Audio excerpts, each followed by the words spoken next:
So, Dad, that was quick. Let's talk about The Flash. We saw The Flash Friday, 2 nights ago. Yep. And we actually really liked it. So, Dad, thoughts? Yeah, no, I thought it was a good movie. I mean, I'm not really into DC that much, but this is probably one. I mean, I'm not really into DC. I have seen like the Michael Keaton Batman movies when I was a boy.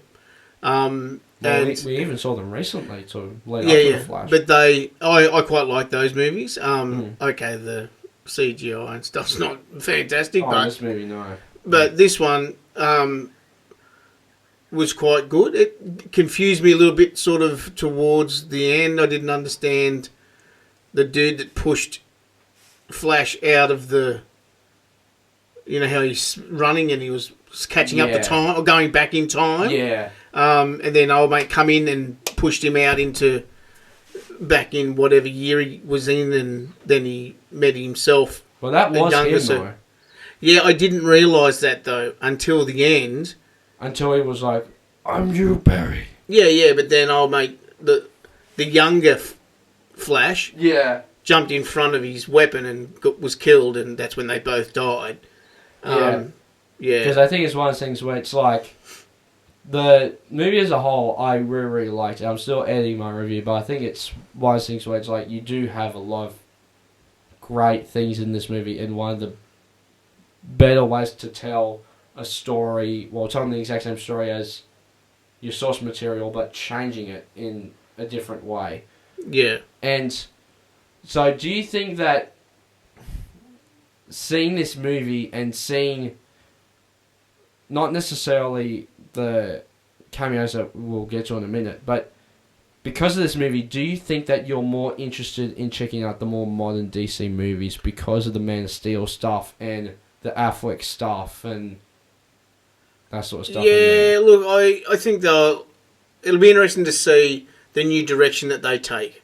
Yeah. Look, with James Gunn, and I've said this for the last couple of podcasts, with James Gunn doing whatever he's doing with DC, he will put a Marvel spin on it. So I reckon you'll see better costumes, you'll see better CGI. Well, these aren't bad costumes. No. These ones are all right, but you'll see better CGI, and I don't know, but see...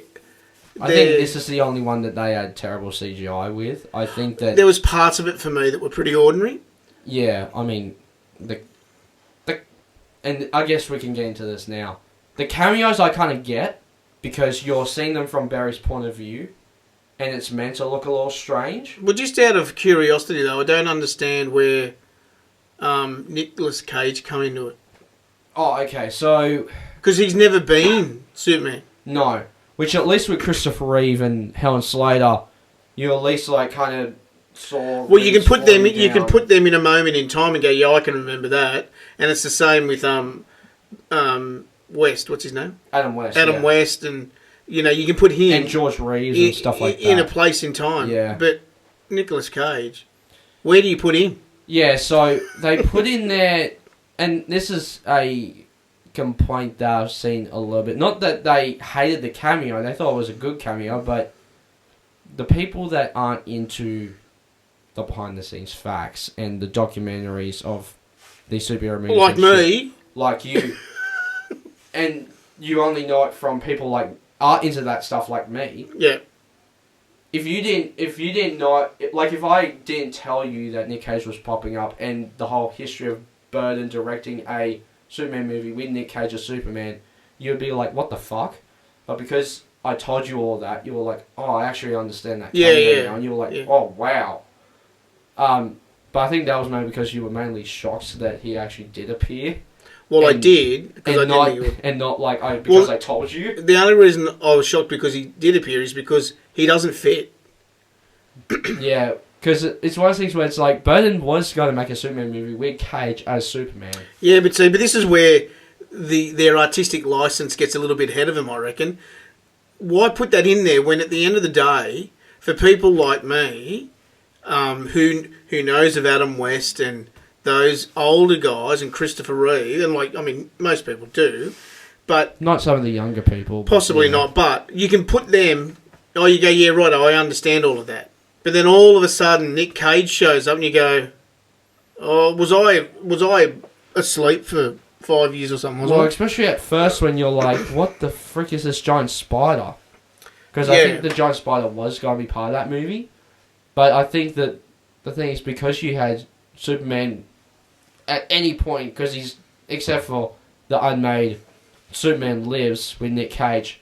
Other than that, he's never fought a bloody giant spider. So at first you're like, what the heck is this? Yeah, yeah. And then you see it and you're actually like, oh. Especially like me, it's like, oh, that's right. Nick Cage was meant to be Superman. That's cool that they threw that in there. So it was cool for people that, like, for the people that made that documentary of the death of Superman Lives. Yep. That I think they would have been pretty happy to see that cameo. But for people that don't watch that documentary and don't know those behind the scenes facts, that would be like, why is Cage here? Yeah, yeah. Well, I was like that. Why would you put him in there? Yeah. But there was other good parts about it, though. I mean, like, old mate George Clooney. Oh, my God. Who the fuck are you? If we want to talk about freaking cameos, let's talk about this. Clooney is meant to be the same Bruce Wayne as Michael Keaton, who's meant to be the same Bruce Wayne as Val Kilmer. So This is probably be another video that I'll make on my YouTube channel just separately, but it's either they're ignoring the Schumacher movies and just carrying on with Burton, and the George Clooney one is exactly what we saw from 89 Batman to Batman Robin. Yeah, yeah. And because we talked about this kind of last night, and it's relevant to this conversation. Michael Keaton explains in that first scene that we gave him that the multiverse is like spaghetti. Yeah, yeah. The straight bits are the bits that are the same, but the wiggly bits are the bits that are different. Yeah. I think that that's the logic that we're meant to take for those two Batman. Yeah. Where the Burton universe, the wiggly bits are the older, I guess, are the older, like seeing that Batman go old without having those events of fighting Jim Carrey's Riddler and Arnold Schwarzenegger's Freeze. Yeah, yeah. But George Clooney's was your typical from 89 Batman to Batman Robin. Yeah, yeah. So I think that's what they were trying to communicate with that. Possibly. Yeah, yeah. Which Clooney is the exact same Bruce Wayne that we have and we saw last in that series of Batman movies. Yep. Which, but then you had only got two. Yeah, yeah. But then you had Affleck take over as Batman. Yeah, but that one wasn't he wasn't. But he turned up in Affleck's car.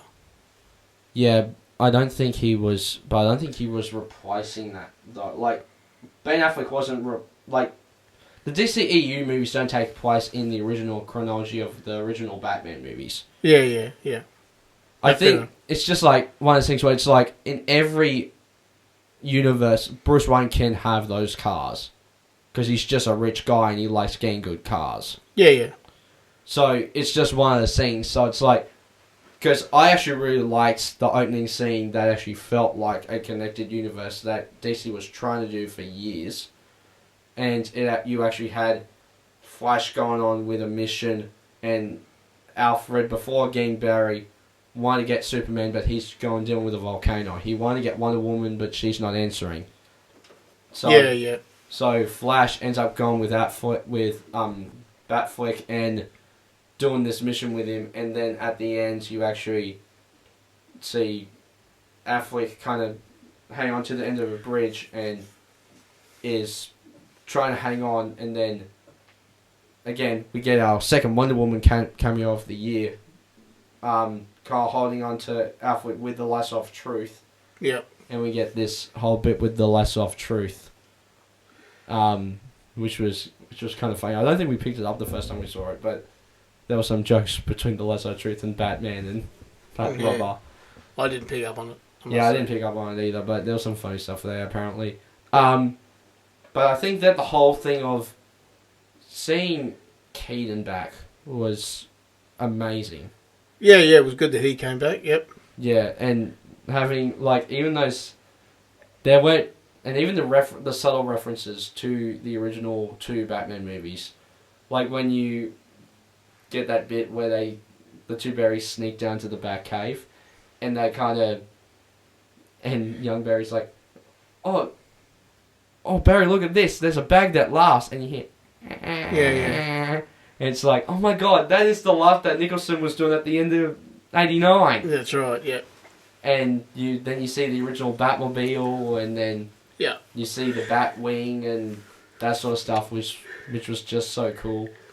And then getting the new character of Supergirl was also really good. Yep.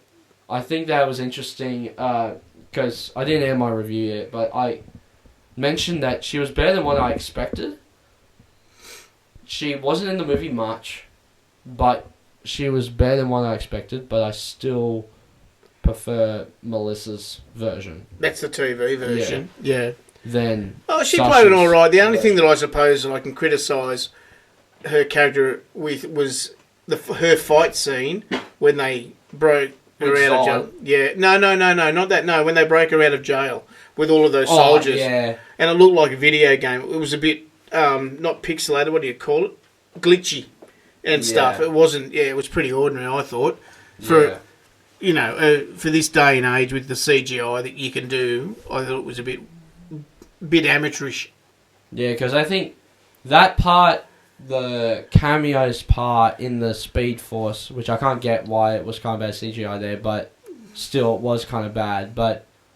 And even the bit where she's fighting Zod looked kind of terrible. Not the bit where she's like throwing the bloody pole at him and stuff, but that bit where if I'm not mistaken, it's that second bit where the two Barrys turn back time and then they jump through again. Oh yeah. And I think the young Barry's kind of speeding around with the blue lightning, and she's kind of looking at him and then kind of flies in and then punches Zod. Yep. That also looks very video gamey. Yeah, it did. Yeah. Even looking at the trailers, it's like they haven't changed that at all since the trailer. Yeah, okay. So it's one of those things where it's like you really didn't change this at all. No. But I think that the storyline of it was really good. Yeah. Oh, look, it was a great movie. For a DC movie, like they've come a long way. I reckon it was good. Now that they've killed off the '89 Batman and they've killed off Supergirl, what does that mean though? So they have I don't know what you would do with that, because there can still be another universe where Michael Keaton's still Batman.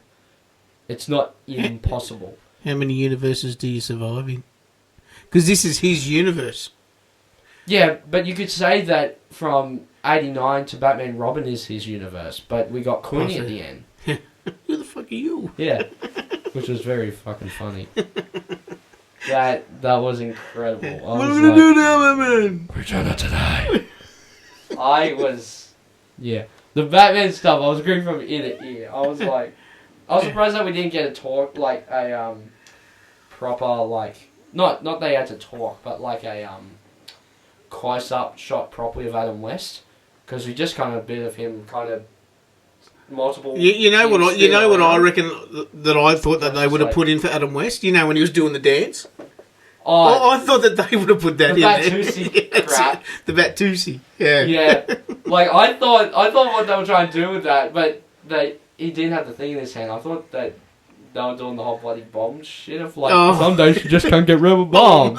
That's right. That was in the movie, wasn't it? Yeah, I thought that they were trying to do that, and I was like, oh wait, he does have a bomb in his hand. I don't know what they're doing with that. Yeah, that would have been funny. Because like you didn't have a clear shot of his face. No. His face was coming shadow. And it was a bit distant. Yeah, because unlike Christopher Reeve, it's like you saw him kind of distant, then you see him like float down, then once he lands, the sun kind of... And it was a close-up. Yeah. Even though that does look a bit CGI, but I was fine with that looking CGI because the dude's dead. But... Great. I mean, come on! The truth, Dad. Yeah, I know. And then, but you could have easily have gotten Helen Slater in a bloody Supergirl outfit and de-aged her. She's still alive. Yeah, maybe. But anyway, but it was overall, I actually enjoyed it. yeah. I thought it was a good movie. But do you think that this movie makes you interested to watch the Snyder films and stuff now? Like What? Man of Steel and Zack Snyder's Justice League and Batman vs I tried to Superman watch Man of Steel, Jack. But someone was disinterested, if I Shut up. remember correctly. And then 2 weeks later, you went and watched it anyhow. I don't think it was 2 weeks later, but... Yeah. Oh, 2 days, that's right, sorry. Right? No, but was it 2 days? No, I don't know. No, I don't think it was. I just know that you weren't interested. And But no, I mean, now that I know what I'm getting into, I'm down to watch it again. That's fine. I'd be happy to watch them. Because I think you'll like them more than what you think. You won't like them as much as The Flash, but I think you'll like them more than you expect to. Yeah. Because I think that because you'll like them more than you'll like them more than the Christopher Reeve Supermans. Yeah. And it's one of those things where it's like those DC movies, when you get obviously the obvious ones like Wonder Woman 1984 and shit like that, you get into a bit of the duds. Yeah. But I think that there are a lot of good things about Batman vs Superman and Man of Steel and the first Wonder Woman and Yeah. obviously we've seen Shazam both of them and we love them. So I think it's one of those things where it's like this one out of the DC movies, I think it's my third favourite. So what are your first two? Shazam's number 1 Mm-hmm. and Birds of Prey's number 2. Yeah, they were good. Yeah, I did like and I didn't mind Suicide Squad. Was it? Suicide Squad was, I think it was my number 4 or 5. Yeah, I mean, trust me, compared to Marvel, there's not many DC movies that I have enjoyed, but those couple I have. But this was good. Yeah. It'll be interesting to see what they're like from now on. Yeah. Because the story's messy in Suicide Squad. Ah, yeah. Even though that's a fun movie, Yeah. it's messy. It is a bit messy. Has a bit of a unclear story that they're trying to go. Yeah. Even though I might need to show you a video, but there's a series that this guy does on TikTok, and it's called Can You Stay Awake? And so basically I was like, oh, this will be a great series for Dad because he falls asleep during a lot of movies. So the goal is that the people on TikTok suggest a movie for him to watch. Yep. And he sees if he falls asleep during the middle of it. And the one I saw recently was Suicide Squad. And he fell asleep? No, and he stayed awake the whole way through and was like, you see, it says good characters, good character development, a good storyline, everything makes sense, and I'm like, I like Suicide Squad, but what the fuck are you talking about? Yeah. I liked it. It was a good movie. I thought it made sense. Yeah. The villain's a bit silly though. Oh, yeah, maybe. What are you, belly dancing enchantress? But no, I think it was one of those things where it was like the Flash was, my God, it was really good and definitely worth getting that popcorn bucket. Yeah. But yeah, no, so